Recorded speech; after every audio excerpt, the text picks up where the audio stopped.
Welcome back to another week of the Rev MD podcast. I am excited to share with you guys this week tips on how to deal with the January blues, right? The dips in revenue we're seeing that sometimes happen this time of the year. I want to say that, depending on how things are looking this month, you could be saying, yes, we've nailed this, we've got this, and we have some of our practices who are really, moving in the right directions, and others where patient volume really dipped in December or staff vacations dipped. And so how can we address those common issues that cause the dips in revenue in January? How do we prepare ourselves both short term and long term and really make things right in 2023? One of the major things we all see in January, right, is that dip that can happen, typically related to staff being out, patient volume, and you can expect sometimes even during the first month of the year, your patient volume still hasn't recovered, right? We've got deductibles, we've got patients not coming in, it's cold out. I don't know about you guys, but it's still freezing here in Denver, lots of snow still on the ground. So how do we kind of think about these things moving into 2023? So if you guys are seeing a dip in volume, or you just want to be prepared so you don't have that happen to you next year, take a listen at our top 3 things that we see happening in practices that results in a dip in revenue at the beginning of the year.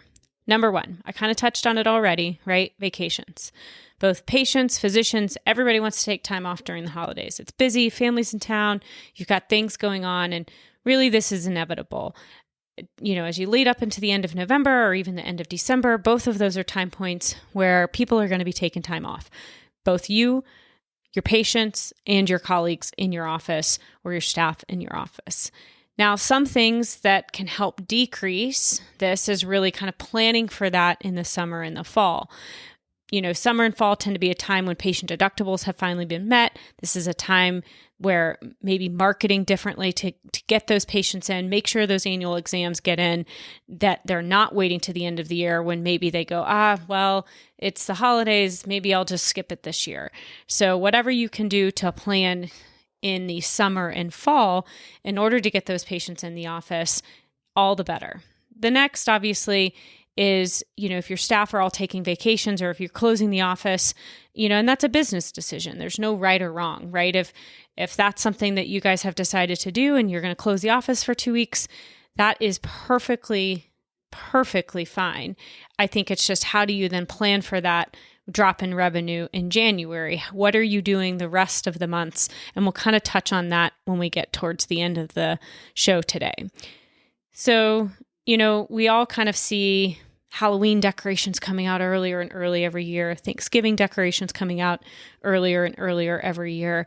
Think about in your office, the way to kind of have that similar approach is that you're running kind of end of year marketing back in September. Starting in September, you're saying, hey, come get your end of year annual exams. Let's fit those in now. And that way, you're booking those appointments so that when it does get time to the holidays, those patients aren't checked out or busy with their families.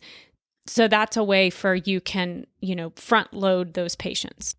The other thing is really thinking about how you guys plan to manage staff vacations when it comes to this. Like I said, if some offices, they shut down for 2 weeks, some, they really try and keep things open and they rotate docs. And that's really such a personal decision. But how you determine what your policies are in the office are going to depend on how you present vacation packages to your staff, to your other physicians or providers. So just having some idea, as a practice owner, that you can think through, what do I want my policies to be? How am I going to manage the holidays? Set that expectation up early in advance as you're hiring people, so then everybody knows what they're coming into when it comes to the holiday season. I think that just leads to happier staff and providers and physicians. And also, if you can set those expectations with your patients, hey, we're typically closed. This is the time of year that we're closed. Enjoy time with your family. Pack in those annual exams or everything you need to before that time of the year. And then you can kind of waver through the holiday season a little bit better. So the number 2 reason why we see dips in January revenue, has to do with those darn patient deductibles starting over in January. We saw the same thing in January in some of our practices. And what really protects your revenue in January is the ability to do those eligibilities, understand what patient payments are going to be, understanding what those deductibles are going to be when they reset, so that you're collecting that as the patient walks into the clinic before they see their physician.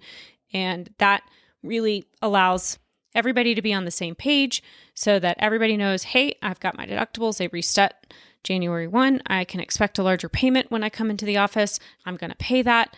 And that way you're not waiting until patient statements go out and trying to collect that money after the fact, which you guys know never works as well as when they're in the office and you can collect it up front. All right. Number 3, the other thing that we see resulting in decreases in revenue is obviously the very beginning of the year, because those patient deductibles are restarting, you see patient volume drop dramatically in January. People are still recovering from the holidays. They don't want to go see their doctor. They don't want to deal with those chore lists. And so they're taking a moment and holding off on any of that. So how do you combat that? Obviously, if you're serving Medicare patients, it's all about those wellness visits to help pad those January and February volumes. Obviously, you guys know that those have a $0 copay, deductible, or coinsurance. Those are all waived for those patients. So that's a perfect time, in those November and December times where you may be a little bit slower, to have staff calling patients, getting those January, February wellness visits scheduled. So we all know January has come and gone. It's already February, which I can't even believe. So we obviously can't go back in time and change anything from January or February.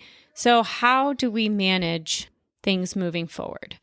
So we can kind of think of this in 2 ways, right? There's short-term things we can do and long-term things we can do, right? Short-term, it's, especially if it's running tight this month, moving money around, trying to cover any necessary expenses. But really long-term, this is about planning for 2023 better and really making this your best year yet.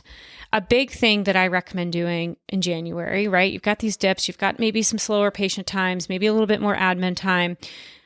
If you don't, certainly try and carve that out regardless of what's going on with your patients. But it's really about understanding what happened in 2022.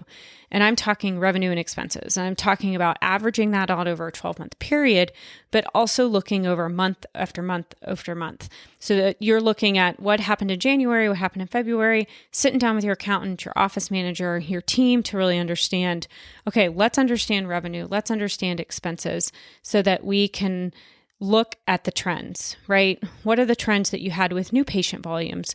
What about established patients? What about expenses with supplies or salary, wages, and benefits? How did those all differ month over month so that you can understand, okay, why did those trends happen? Were they good trends? Did your expenses decrease? Were they bad trends where your expenses increased? Was it related to supplies? And do you need to find a new vendor? Or do we have things that we could trim in the budget? And so being able to sit down and go, okay, let's really take a look at what happened last year, understand those trends. This also will allow you to pick out seasonality so that you can look across your practice and go, well, everybody loves to take time off in July. Maybe that's the time of your seasonality where revenue dips. And then if you can plan, okay, I know revenue is going to dip in these 3 months of the year, I can, save revenue in other months to kind of combat that, or kind of switch things around or decrease other expenses those months, so that you plan for every month in the entire year with purpose, right? You've got to plan around your revenue. You've got to plan around expenses. You're managing to those numbers. You're looking and watching and trending those every single month. And so this is that perfect time of year. Let's look back at the last 12 months and understand what went well, what maybe didn't go as planned, and how we're going to continue to learn from that and make changes in 2023.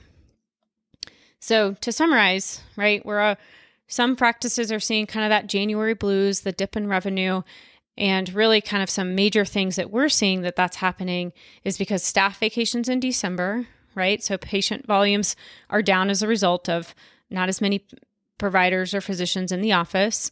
Patient deductibles resetting in January. So it tends to be a time where those claims are rolling over to patient responsibility. And so if you aren't collecting those in the office, that can cause a dip in revenue. And then, of course, patient volume slowing down around the holidays and also around the beginning of the year, right? So those are kind of three things that we're seeing that really need to have some forethought on how are we going to address that, be prepared for that, and maybe combat that with strategies such as really, spending the time in January. Let's look back at revenue and expenses, understand what 2022 looked like, what went well, what didn't go well, and how we're going to adjust things this year. Maybe it's a time where we're thinking about how can we stagger staff vacations, or if staff vacations and closing the office are critical for your office and your culture that you've set, that works. But then how can we potentially increase patient volumes in that September, October time? Again, we can kind of think about this as our own way to, promote the Halloween and Thanksgiving vacations, months before we actually need them. Let's do that with our, patient exams that are due that haven't been made yet. And then last, like I said, collect those deductibles, get that money for copays and coinsurance up front so that you're not having to chase that down with patient statements. And then for those of you guys who've enjoyed our podcast, I really appreciate it.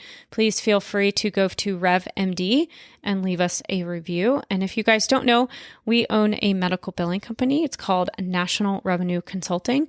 You can check us out at www.nationalrevenueconsulting.com, where we help practices grow their revenue, have a rock solid medical billing team, provide coding audits for those who need it, and really are an operational partner with our practices. To us, it's more than just doing the medical billing part, which obviously has to be done well, but it's really solving those operational problems around how you think about the issues in your practice and how that relates to your revenue and how we look at that as a big picture thing. So we just are having a lot of fun. We've gotten to know some really great practices over the last almost 2 years now, and hope to continue to help those who are out there and looking for a medical billing company. Feel free to reach out at info@nationalrevenueconsulting.com. All right. Thanks so much. And one more thing, if you guys haven't checked us out on our class that we've got once a month, we have our next class February 19th. You can go to our website and click on billing education and you can sign up. Again, we meet monthly. We talk about all things going on with medical billing, tips for the practice. I think last month we did the claims process and tips with each of those areas to help make practices run more smoothly. And then next month, we are going to talk about coding tips. So hope to see you guys in a couple of weeks and have a great weekend.